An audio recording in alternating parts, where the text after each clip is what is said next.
नमस्कार दोस्तों, आज मैं आपको मोहिनी एकादशी व्रत में सुनी जाने वाली गणेश भगवान की कहानी सुनाने जा रही हूँ। प्रेम से बोलिए गणेश भगवान की जय हो, विष्णु भगवान की जय हो। बहुत समय पहले की बात है। एक गांव में एक सास बहू रहती थी। सास बहुत कंजूस स्वभाव की थी। वह धर्म पुण्य तो बहुत करती थी, लेकिन भगवान की सेवा पूजा से ज्यादा उसका ध्यान पैसे पर रहता था।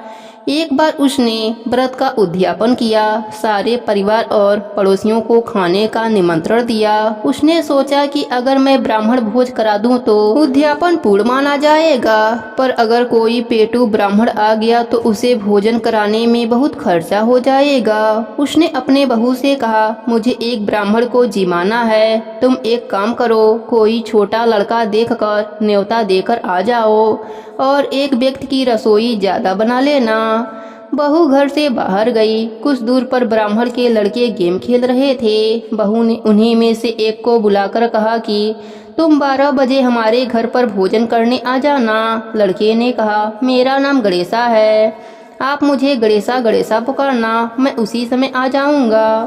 बहू ने घर जाकर रसोई में खाना बनाया। उसके बाद वह घर के बाहर गई। कुछ दूर आकर उसने ब्राह्मण बालक को खोजा, पर उसे कोई नहीं मिला। फिर बहू को बालक का कहा याद आया और उसने गणेशा गणेशा पुकारा। तब अचानक से वह बालक बहू के सामने आ गया। बहू उसे घर लेकर आई और कहा, ब्राह्मण देवता, आप हाथ मुंह धो लो। फिर बहू ने सुंदर थाली में भोजन सजाकर उस बालक के सामने रख दिया। सास छोटे से ब्राह्मण को देख बड़ी खुश हो रही थी। साथ ही मन में सोच रही थी कि बड़े ही कम खर्च में ब्राह्मण भोजन हो जाएगा। उस बालक ने पूरा भोजन समाप्त कर दिया, फिर और भोजन लाने को कहा। वह खाता ही जा रहा था, उठने का नाम ही नहीं लिया। धीरे धीरे वह बालक पूरे घर और मेहमानों का भोजन चट कर गया। सास बहू को मन ही मन कोस रही थी कि कैसे को न्योता दिया, पर अब क्या किया जा सकता था। भोजन करने के बाद उस लड़के ने दक्षिणा में चांदी का सिक्का मांगा। यह बात सुनकर बहू का बुरा हाल हो रहा था। उसके पास चांदी का सिक्का नहीं था। बहू सास के पास चांदी का सिक्का मांगने गई। सास ने उसे 2-4 बातें सुनाकर चांदी का सिक्का यह सोचकर दिया कि अगर दक्षिणा नहीं दिया तो ब्राह्मण भोज का पुण्य हमें नहीं मिलेगा। बहू ने ब्राह्मण बालक के पांव पूजे और सिक्का देकर उसे विदा किया।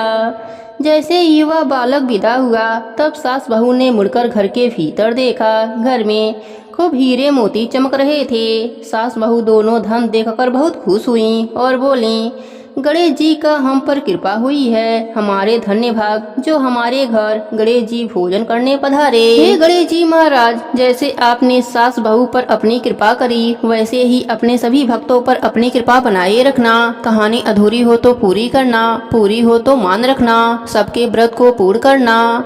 प्रेम से बोलिए गणेश भगवान की जय हो, विष्णु भगवान की जय हो, 11 माता की जय हो।